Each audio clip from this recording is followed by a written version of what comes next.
tu na hianin khatla Peter Street a kan meka chuan hei KFC hi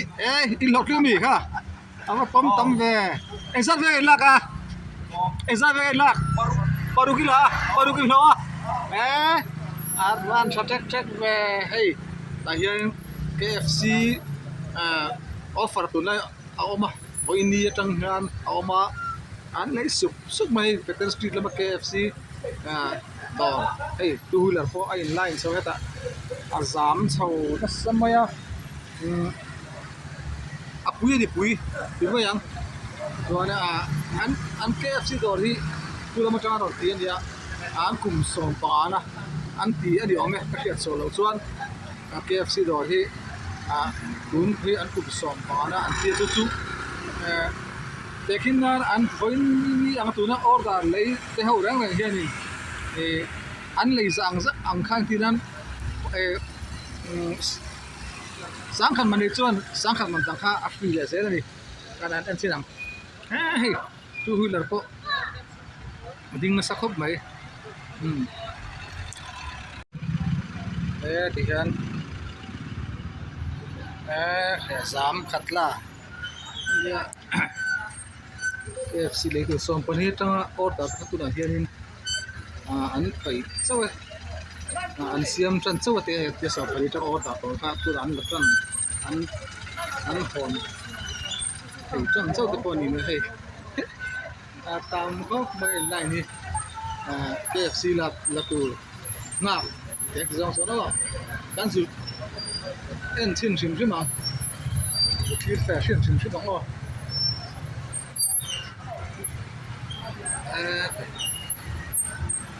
tấm về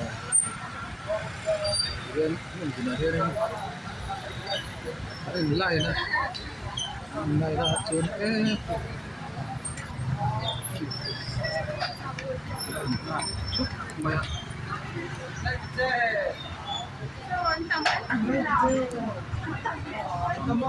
cái cắt là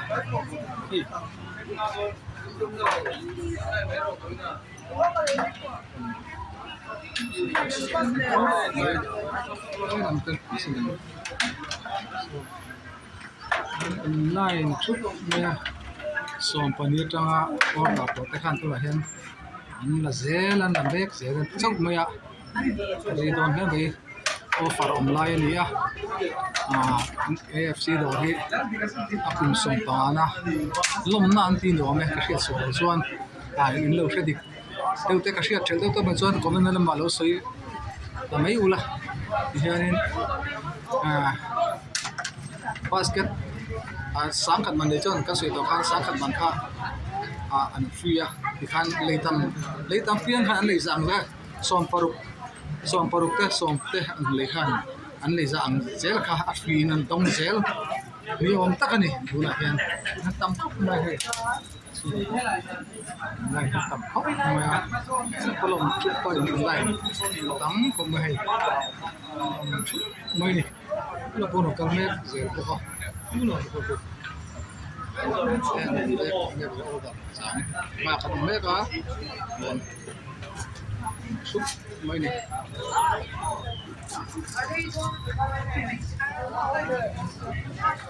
tập xin nói là đây làm lại đây tận nó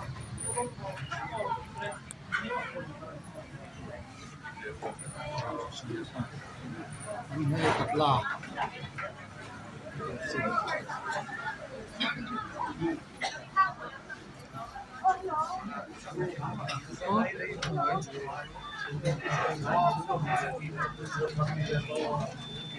KFC chỗ ở quy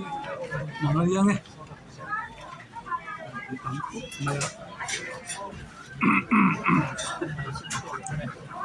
ini hiền thì ra tiền ô tả nó sáng cái này hiền ra để ra đã được làm như sâm đi padi đến sâm ini oh ini sâm thum January sang sâm đi padi ya đã được làm lili này tao thì hay order ngap itu tam mấy yang post mấy mấy ini sepuluh muk kop mấy yang muni khatla kan street itu kan nih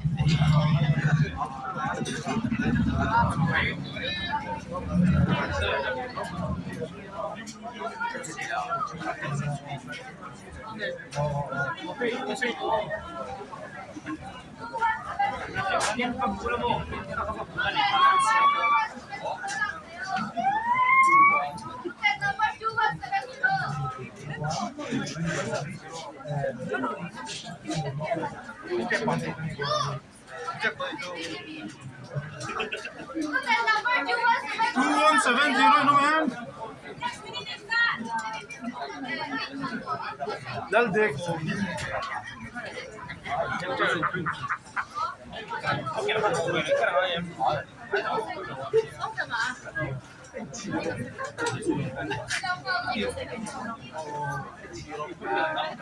dar so pania order khadar ya chawri ten chau maya hop mai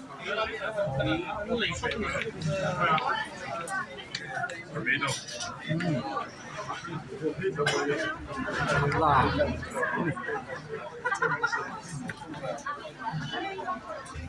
chuan dor sang sang KFC dor na piang za khote chan mari zar ko chan mari ite bong kon te khi phei la se dang enge ru rak reng in sin za lang mo phei ba zel sinam chono ni de pen chup mai phei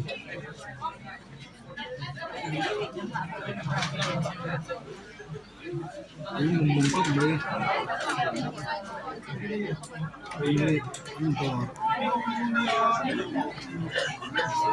quay ổn cái tình được hay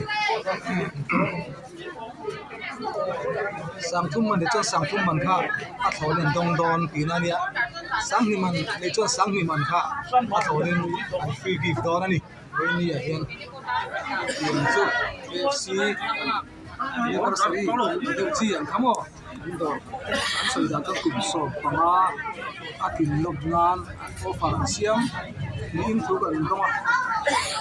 kan lo fresh wal dewan ni tuan komen dalam makan lo sudah pula action tangkop bayi khatla ni ya tuan jan nari bom kon nam pamte mati vel se lo thil se ro ni mo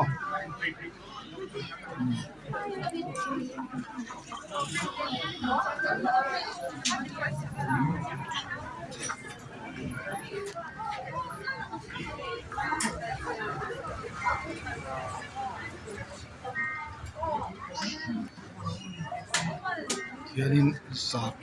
chan mari bite bong kon te an thil phei ve in sel do ni cái này số cái này số chín lên đi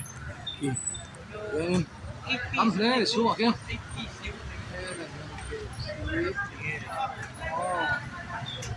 Bia.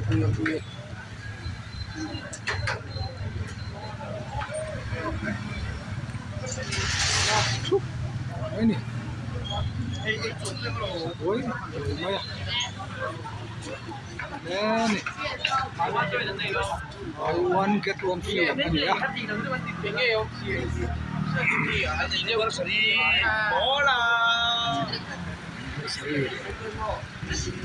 Andor kun son tangana.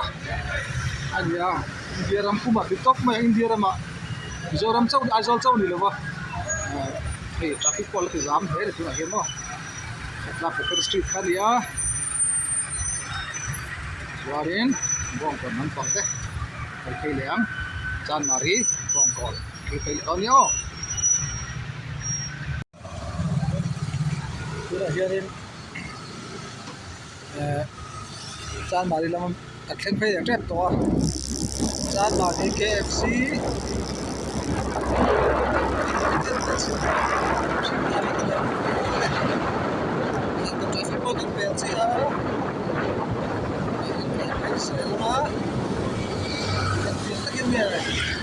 Hello ma, atla me ta, chan Maria, order,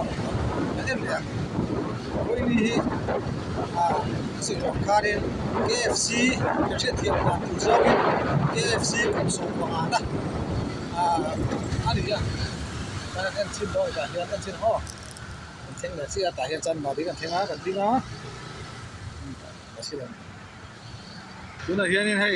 chan mari lam pangkan kheng phei ve to KFC hi an late ador tu hi an lang tamem ti he ami kan ver so le KFC lam o so tu maya kal chilam sin o line so aki lam to kian ya an tam maya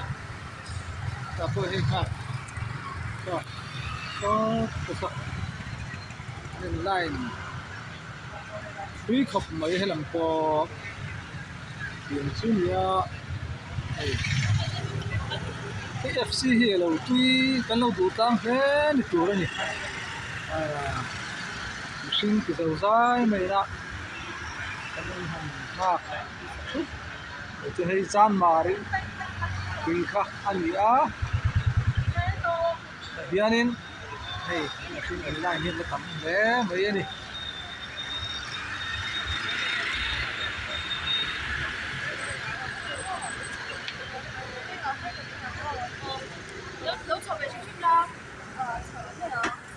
được pay xin lắng xuống số anh xin là tiền xin là có tiền tiền hạt xin là có tổng chất ngay à có in sắm tung giờ rồi sáng thì sắm hết có được thế cùng số ba đó anh thì anh thì cùng số ba đó anh nhớ buy one get free sáng khăn bằng để cho sáng khăn bằng free sáng thun mình cho sáng thun mình free tiền zel khăn cái này giảm zel khăn free với đi tan hiền xem cho cái order tu cái có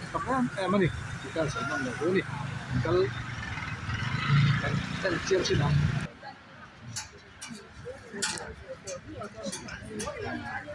xuống nó có chúng tôi san mấy là có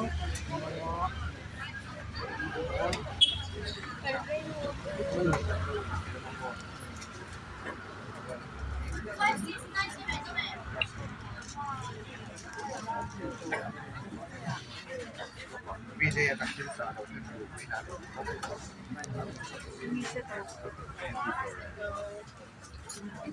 video sangat mana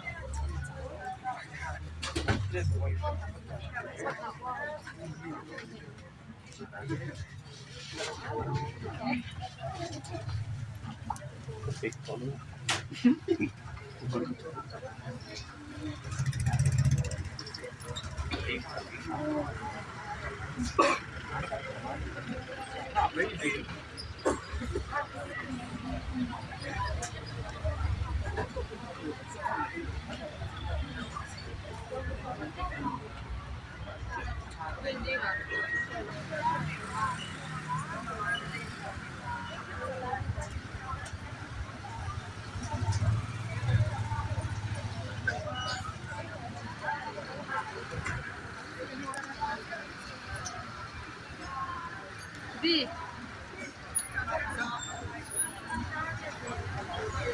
line KFC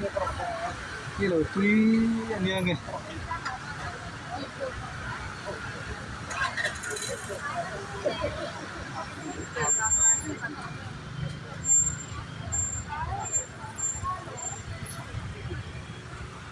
đó thật không đâu anh kia có phải được không đây kia anh kia dễ là gì ạ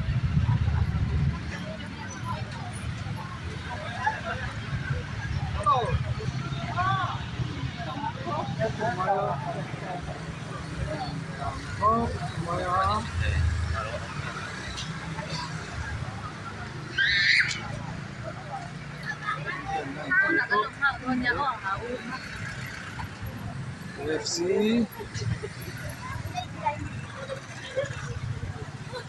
này cái thấy tập bây giờ này lại này thì cái anh sang cái lính tụi bà mò lấy chậu rồi à chứ đó lần này về tới chứ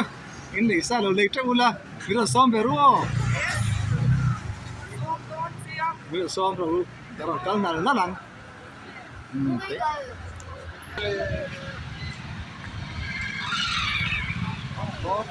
đó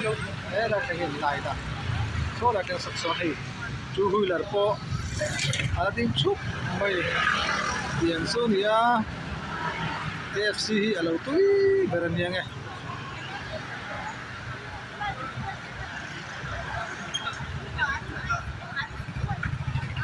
yan tekan ni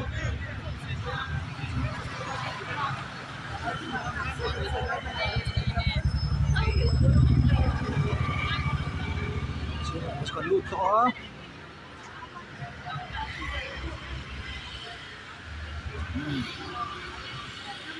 Ganin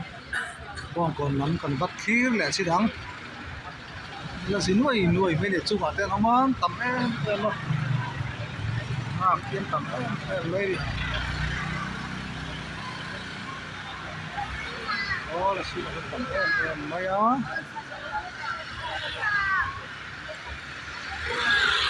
đây là bong kon kalau phải xí đắng ho lúc này hiện nên bong kon à cái đồng mét à khen tệ chia KFC hey motor chú là lại có thui không may hay là có hay là một như thế tại đây cái này có khi là sao chú là này có thui lẽ mấy chúa đi gần calp là chi đang anh nghe tin hun hay là mà hiện là tầm em nghe anh đâu sản dấu to nghe thì thế cái này anh pay là đó này lu sẽ luôn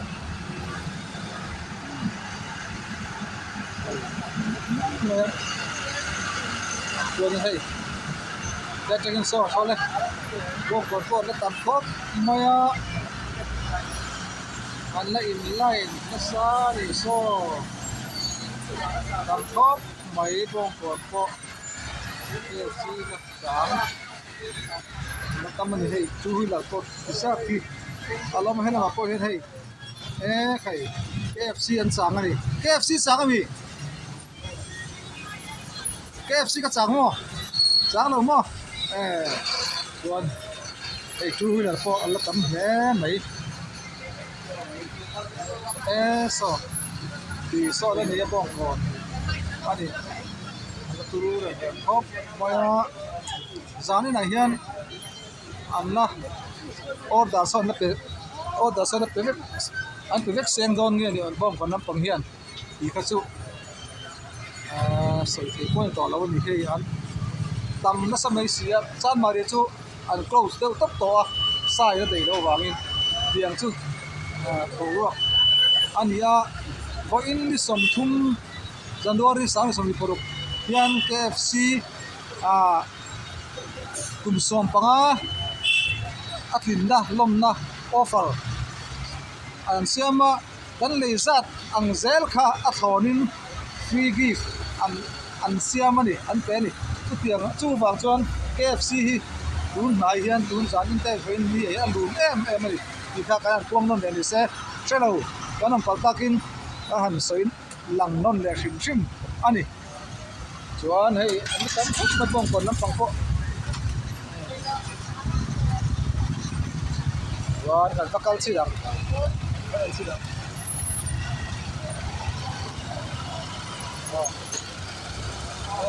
so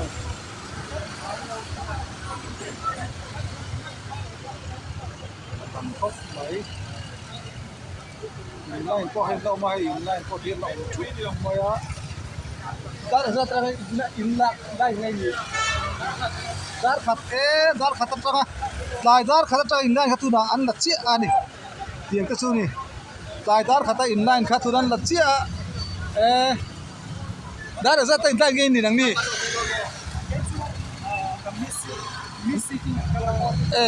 cho nên exact bằng nghe khác zaman chi ke sang khat man ka sang khat dong bok to atorin a free sang khat a free sang khat dong bok ni sang khat man le sang khat man ang hu kha an dong le hal bok ni ha dar khat ta in line te guna an lat sawa chu tiang chu thilom da ni a khai alun khop mai voi ni hian zan ni to chu tiang chu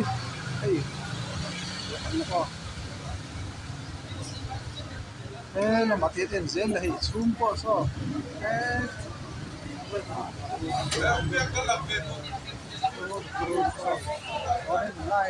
thấy boss có đó nhé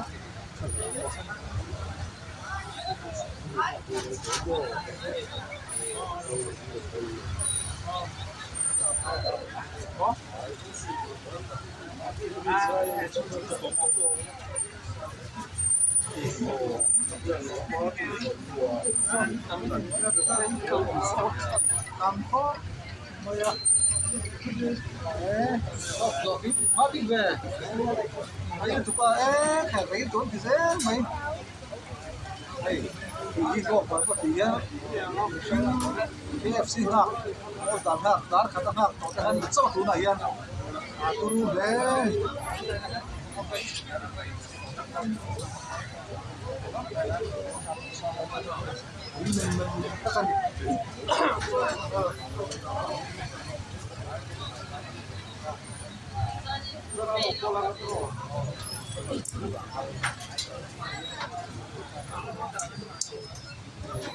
na order cho đặc tu kan lak ta ko ngai do do ni la dia tu chu KFC lo tui le ani kan no du dang le ni KFC to a chaem bo ka e sama yan bo ma asa hi di pe em mai to ka du tu sa min du tra ka dai li do ni ya yom chu mai la ni la John Marilo Macho saya dei to lo ông còn năm mươi chung là thế nhỉ hay ăn là xem suốt dễ là lại dễ lắm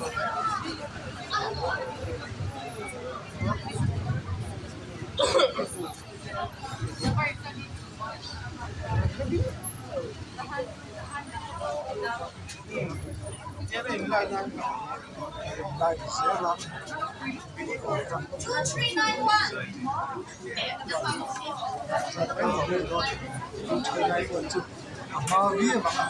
bây giờ à có đã là rồi kia mà tôi chưa nói được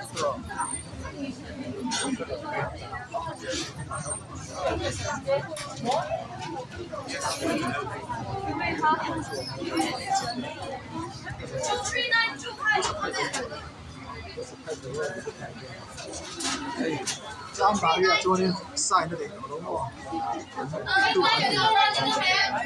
tập con mò cái này bông của là bao hiền to ra chín sai nó để to nó đi phát quý em luôn cái số này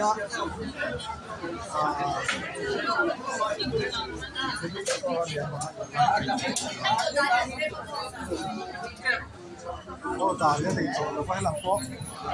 và sai nó để to nó đi cái FC cũng sụp vào đó nó mấy cho nên sai nó đầy lâu chút bây giờ sai nó đầy to lâu dễ mà hiện tại cái này tiền lằng mò phải làm cần chuyện này kiểu ông lầu có xây dựng rồi nó cái này ông khác đấy có nhiều đó xong phần nhiều rồi ông tổ anh như hay cái gì anh tổ cái này là chắc có gì à cầm bồi thác đặc tu thì đó đâu đi phải cho bồi thác đó nhỉ 2393 了没有？我们没说多，没那么多了，不差。我们今天 KFC 同送旁啊，同那 offer， hari tidak order tapi kami dia sering buat ani.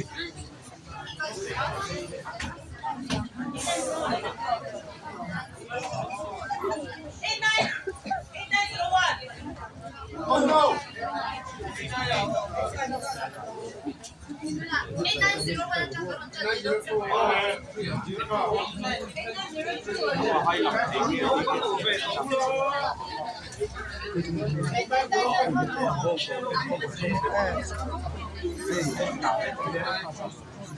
樓落咩啊？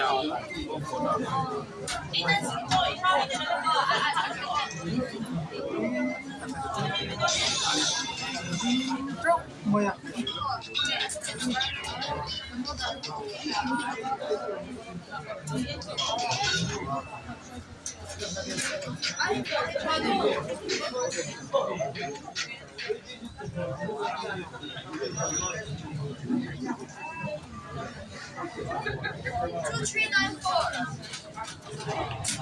？Look at number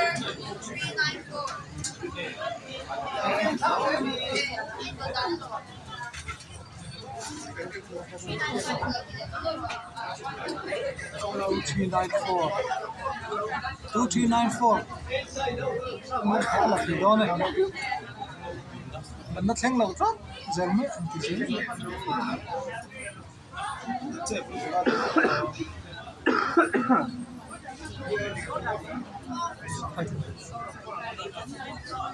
ที่ต้องหลบหมอนที่เราต้องจิบแล้วอัพแล้วต้องมองขัดดาบมองนี่มีไอ้ยันตั้มปั๊มไม่ได้จิตามองมาเสะมองจันมาเดี๋ยวจุดฉันเสียดีวะมองนี่ไอ้ยันดาร์กันสารีเลยดาร์สารีสิขัดลาไหนเพลงว่าทำนี้ขัดตัดจนต่ำขัดลาจนได้ไปสู้กับจานมาดีค่ะสาวก่อน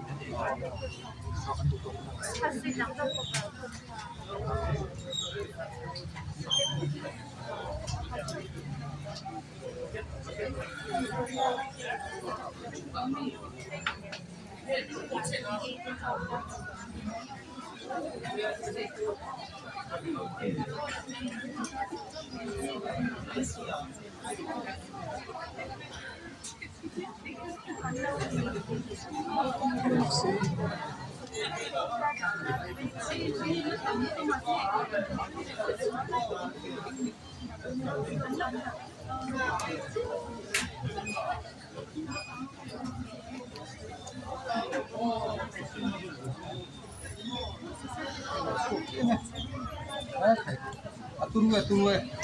gua dah ngap leh, pot, main lah. con lampang he ta po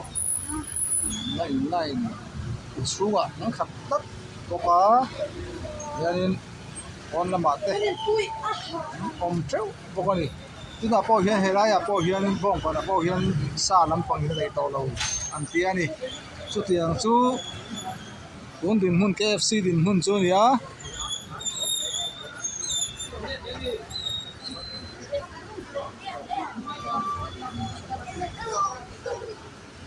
mà cái tâm thế mày ăn thì khát khát mấy nè arsa hi lo tui dan lo du tang le ni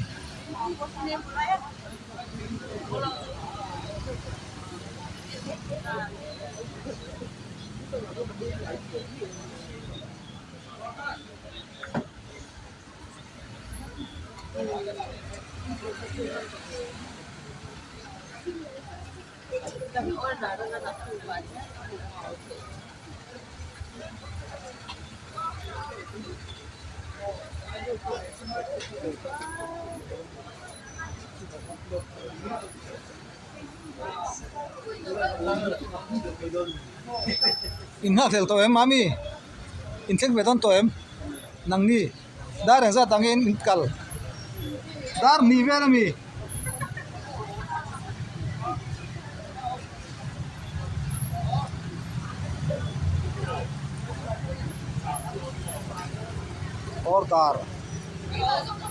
order bel khachu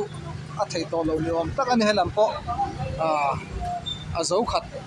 ani ome diang chu ni filam dan chu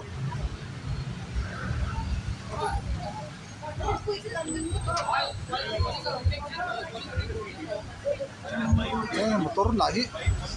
tam mai có đi xe KFC hi alo tui kan lo du tang hle mai ti kha khiat ka le mai wa ka a thona a fia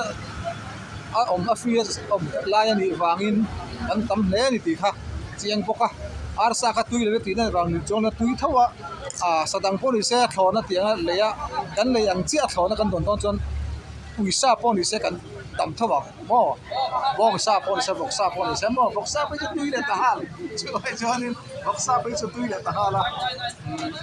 kan tam le so lang arsa ai mo bok sa han ni se la chu kan mi hu ko ya hem ta ba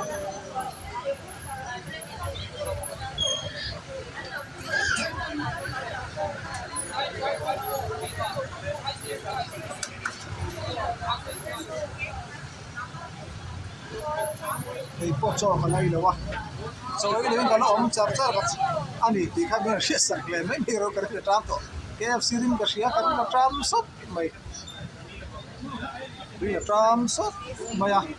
arim man chiat pe cho nên on tin suak arim man chiat pe cho nên cũng một chỗ nu rui to mày nè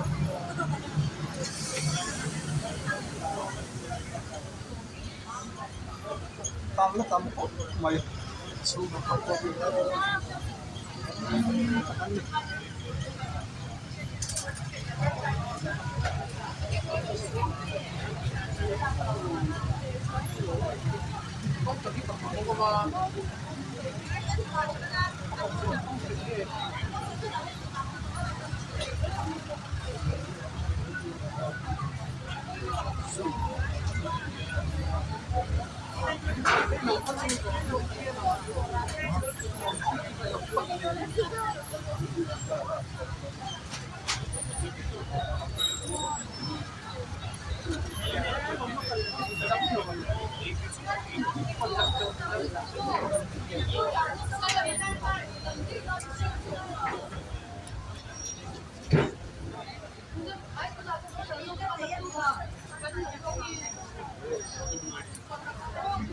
sang tu chun dar som dar kwa chun dar zingan dar ko dar som bor vel or dar angai ri mer ko melan da na hian mo chin lo khan ron chok patlang bat pan kha dar khat vel ka or dar pia tu na dar riat vel ta order kha chok chong ri me ro na choka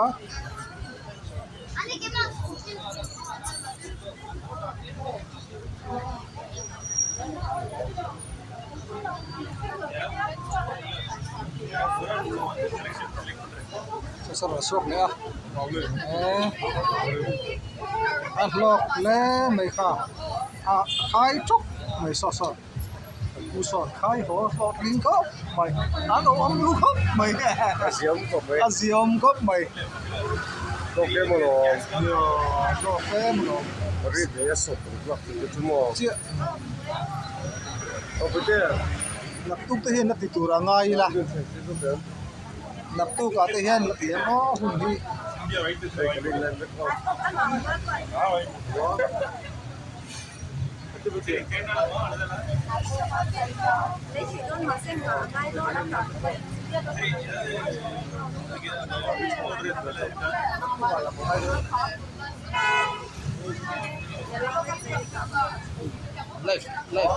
live fan cơ live pa nang malang la live pa hay live pa live pa lang ha KFC này don mi No. live telecast live Go ahead. What are you saying? David tay te subscribe anak dia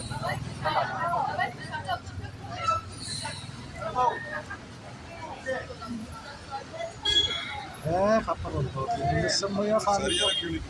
anh phần thổ thì nó phần thổ thì chắc khóc để sao khai họ khóc đấy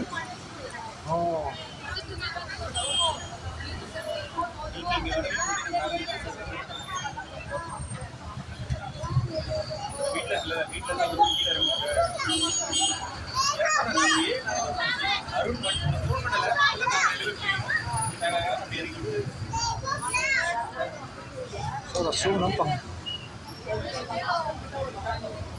anh anh có cho你sẽ với ni hiện nên zani na to te hay KFC phong còn nắm bằng po sa nắm bằng te anh order hem order tin vel to che ho kha anh là thấy đó na bạc chú lao cái don đầu ni in thu bẩn tông tiếng chú nia ăn lùn nẹt lom né mấy căn cẩn là po salam pang đây lâu đâu dễ là nè khát la lệ chan mari là bong còn chốc cần cal nangin machine an tam thei le an buk em afia ni lai te pon yang kum som panga KFC na kum som panga atin lam na offer ania chu meeting ten afri be sei boka yang chu thilam dana nia Accident down there. ai làm poron choi chuak le ta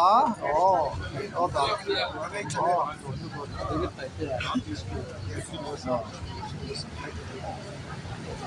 cho nên hay là khai họ ăn lóc thấy không mấy lần khai họ chuộc phọ ăn lấy ai tắm ăn lấy giảm về khai rồi khai chuộc đấy này hay poron khai chuộc có thể giảm về tắm khai chuộc poron lọt tính bé mấy phun lôi mấy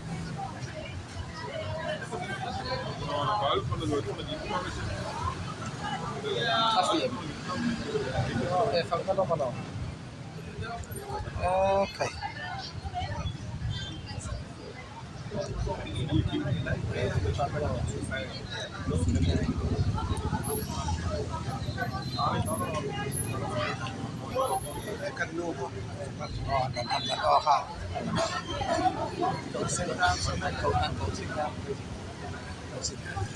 Sorry.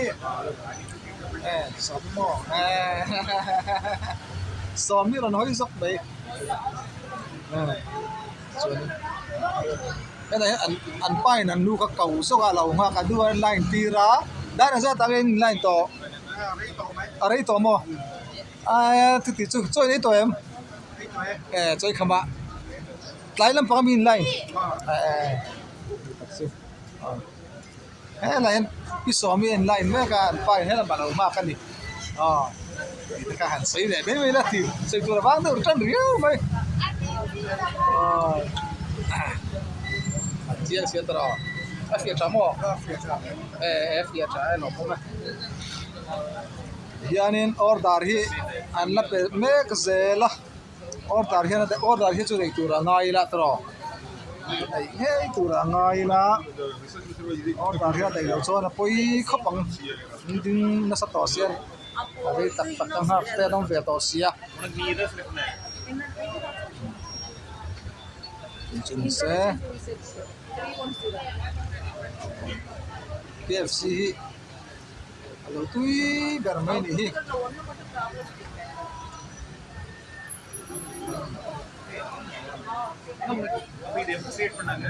ta ko hei ni po yan na kan ni de pa ka te ko ta ni nge ni lo po na ko oh bye bye oh bye bye ran miso basa sa ni ha ai ni miso trong thêm em miso trong thêm em miso basa sa ni này English Hindi. Can you introduce yourself? Can you enjoy? Yes, I'm enjoying. I'm eagerly waiting to get the offer also.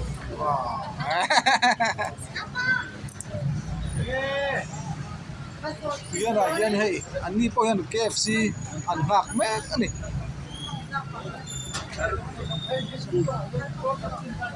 Rina Karama.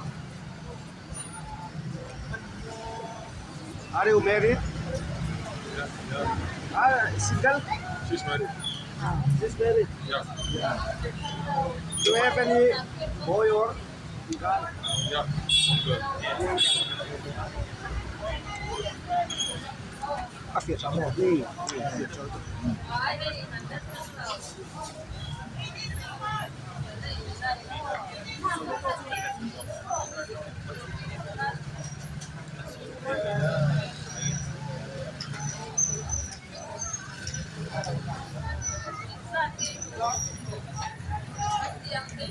Hey, I'm to.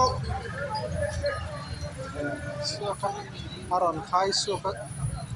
ani pa the abu tup ra ti ne khai suka lo ti aron lo ti suak nangin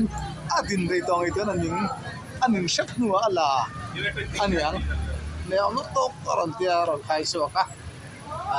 din chu ma dei to ni ang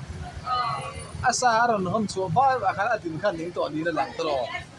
alo man ne in adin na khan ni to an ne to so kan ni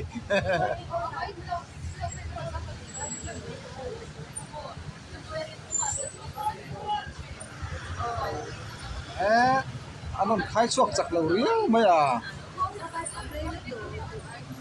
khai chuộc chặt lầu khóc mày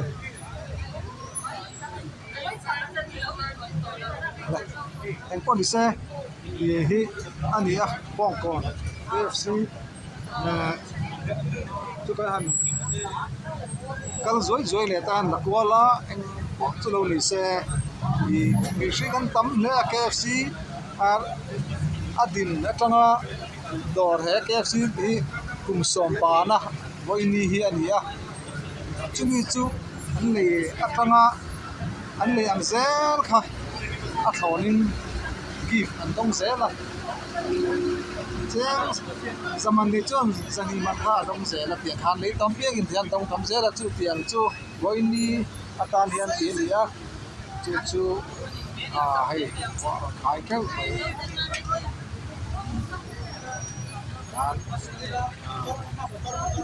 thì sáng khát man lấy chuan sáng khát man khát thốn ở trong rẽ này thì khác với người ta ăn bali tор cùng xóm bằng ăn lom na offer ăn xia mà đi thì khác cái đầu tiên cái nó ôm bảo ta kín cái soi lệ anh ấy chỗ đâu đi xe anh nó suộc còn tiếng suộc kia anh nằm rêu rêu ta khá mà sẽ anh ngạc rây to thì thế đi anh ngạc rây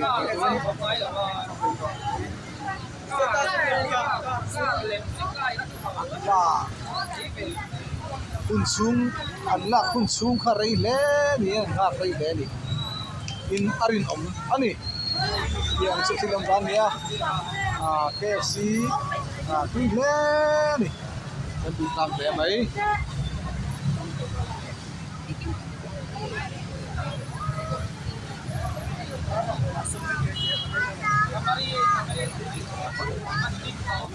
tan mai ta ko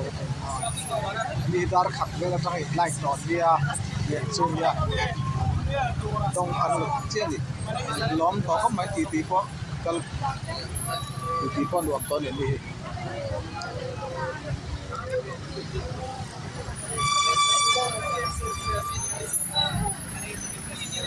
con đi xe thì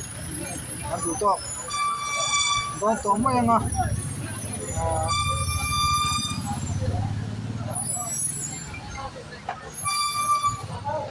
thiên tu te in zava in like a subscribe khanin ti sakzel tu ga som bok chau ni KFC kum som panga tin lom na offer siama khatla chan mari bong ko ni ga na me khin ya kal sing tam dan te nge order ong dan te le athil bikin te kan duk che ti kha kan han lakwal ve do kan han live kan block ko ka kan live le block min thil sak tu te in savai chung alom tu kan so ya like is subscribe kan ti sak mo turin som tak me mel chu ni kan to mai ti ya salam pang ya dai lo do dar ani lo tin chale mai an kum som panga KFC kum som panga tin lom na to tin le ani ti kha sei lang lo do ni ti tu te zavain bye bye ek pule